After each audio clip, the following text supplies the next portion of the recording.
My name is Michael Walsh and I'm an inspector with the Health and Safety Authority assigned to the Transport Safety Unit. Loads being carried in any vehicle, whether it be on a motorbike, car, van, lorry, truck or trailer, must be secured so that they cannot move or fall off or fall out of the vehicle. Loads must be secured even if the vehicle is only travelling a short distance or at a very low speed.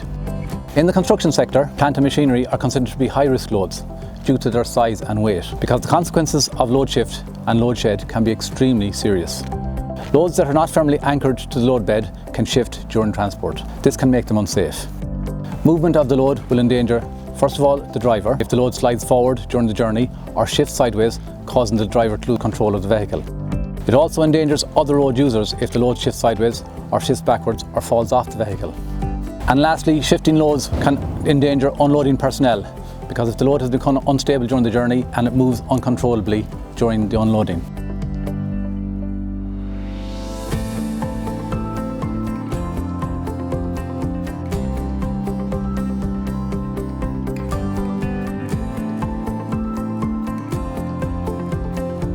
So what law applies to load securing? It's specifically covered by road traffic legislation, which requires that loads carried by vehicles must be properly secured at all times. It is an offence for a vehicle to be overloaded or to discharge material onto the public road. Occupational safety and health legislation also applies. Under the Safety, Health and Welfare at Work Act 2005, employers must ensure safe systems of work that are planned, performed and maintained for the securing and transporting of loads. They must ensure that drivers, loading and unloading staff are also provided with training, instruction, information about securing loads.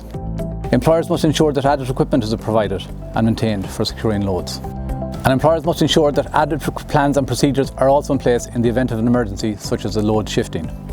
The law also requires that employers cooperate with each other.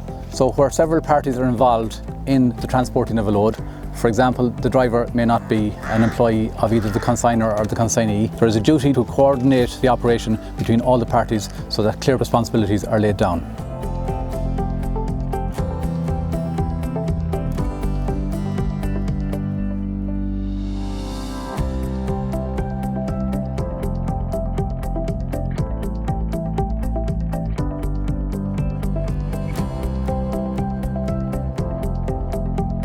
The Health and Safety Authority, in conjunction with An Garda Síochána and the Road Safety Authority, have developed a number of load securing information sheets, such as this one here on the safe load securing of plant and machinery.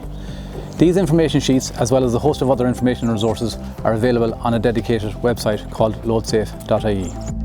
So the purpose of today is to enforce the message that with proper planning and proper equipment, loads can be securely and safely transported from one location to another.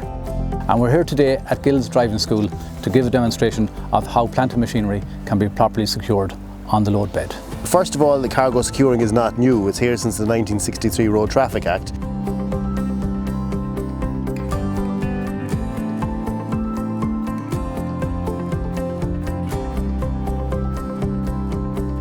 Drivers who are out on the road generally think that maybe they have them tied down correctly, and they may have, but it's just to try and take that guessing out of it, just to show them exactly when the Road Safety Authority or the Health and Safety Authority or the Garda Síochána are out on road, what they're physically looking for.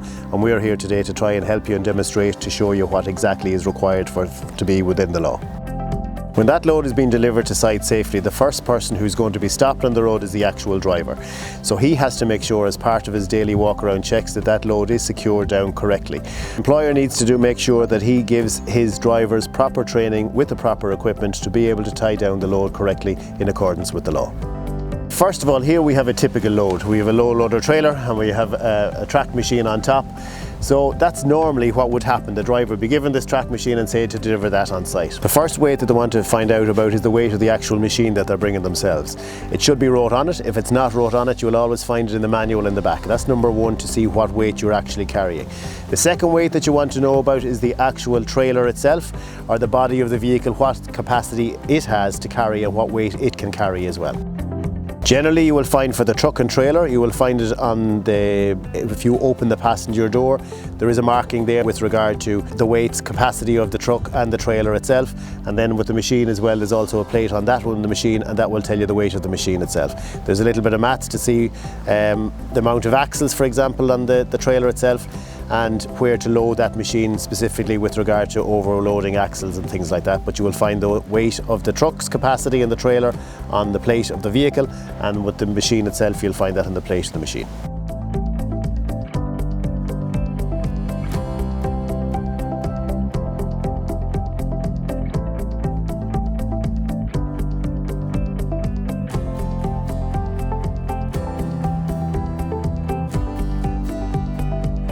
Most people, when they do tie down a load like this, they may put it across the tracks like this, and they're trying to get what we call frictional lashing, pulling it down. It's not. You have to try and stop that load going forward, and you have to try and stop that load going backwards. So it's not a frictional lashing through the tracks is not what's required here. You pull the machine in a direction. When you brake in your vehicle, 80% of your load will always try to go forward. You might say, why doesn't 100%? Because you have a certain amount of friction, okay, what we call this, the machine itself on the floor bed. So that certain amount of friction there. But when you brake, 80% of your load tries to go forward and 50% tries to go to either side and back. So the main thing you're trying to always do is stop your load going forward. I'm now going to demonstrate to you, show you where exactly you would tie down a machine and how you'd identify the tying down points in a machine for you. So what we're trying to do is, as I said earlier on, stop it going forward and stop it going back, and we're trying to stop it from lifting on the right hand side and from lifting on the left. So we're going to have to pull it crossways, diagonal, one from the other. That's stopping it lifting from the left and the right, and we're going to do the same at the front. We're going to cross it, stop it going, pulling it forward, and again lifting, going over and back. So all the four ways there has been opposed to stop movement. The chains for lifting and the chains for tying down are a little bit different. The chains for lifting, as you know, have to be certified on every 6 months basis.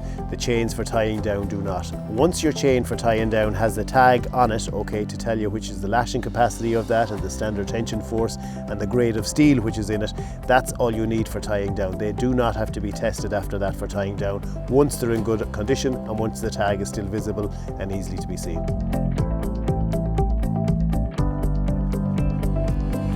You can see a chain here. The chain looks perfect, okay, as you have both sides. The bangers look perfect, your chain looks perfect, but there's one problem on this one: you do not have a tag.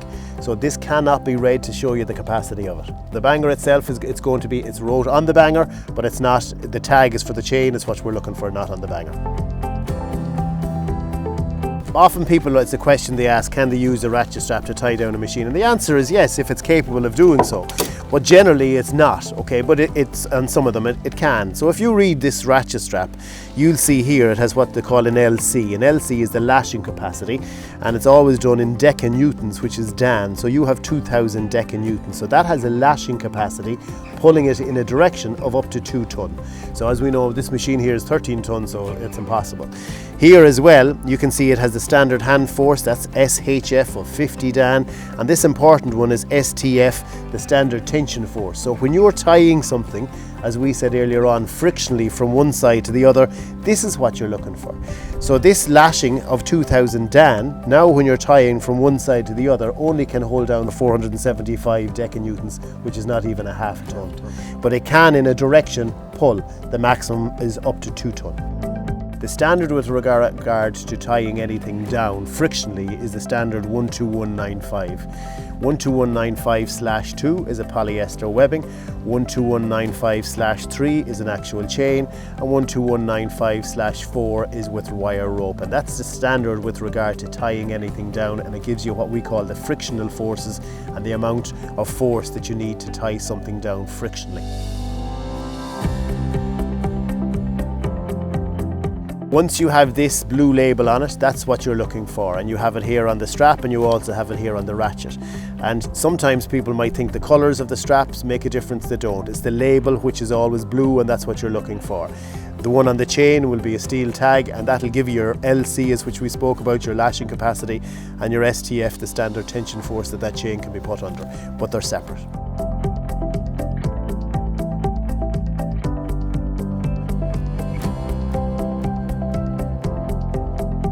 Inside, in the last excavator that we saw there was actual tying down points, and if we look at this one here ourselves, there's no actual tying down points on the excavator. Now what do we do?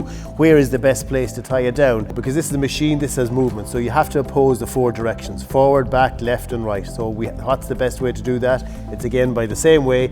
which we did the other machine, but we're going to have to find out, is there a manual in this and does it tell you which way to do that? Yes, I do see there's a manual. There's an operator's manual. By looking at it here on the operator's manual, it's telling us to use this here as a tying down point, which we have here, and we have one the far side as well. And here on the blade, it's actually telling us we can use this as a tie down point as well. This one here is going to give you a little bit more friction, as I say, because it has rubber on the actual tracks in comparison to the steel with the other one. This machine, as well, as we can see, is narrower. Okay, so we might be able to tie down this one a little bit more differently than we did with the other one. So the first thing, you're supposed to tie it to a lashing point, and the standard for that is EN 12640, and that should be stamped on the lashing point itself. If you don't have lashing points, as I said earlier on, you can tie to the chime of the body as long as that chime is attached to the chassis. If that's not possible to do that, if that chime isn't attached, you can actually attach to the chassis itself. And that's the strongest part of that vehicle, is actually the chassis, and there's absolutely no problem in tying to the chassis of a vehicle if you do not have any other lashing points available to you.